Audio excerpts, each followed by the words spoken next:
Although the core idea and functionality of Bitcoin has remained the same since its inception, it has also received many improvements. In April 2012, one such major improvement goes live.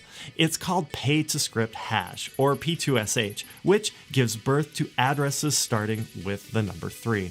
These addresses allow the recipient to set any number of arbitrary conditions that need to be met in order to spend the funds, like requiring the signature of more than one person, the famous Multisig wallet. Around the same time, another improvement that made the life of users a lot easier was adopted. Now, this is a mouthful.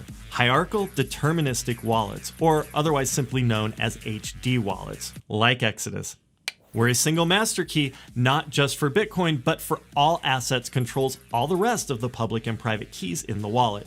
To make matters even simpler, another improvement translates this master key to a number of words, with which a user could use to restore all of their private keys and addresses in case of a mishap. This is the famous mnemonic phrase, also known as the 12-word secret phrase or wallet seed. Thanks for watching, everyone. We've got a lot more videos for you, so just click any of these to keep watching.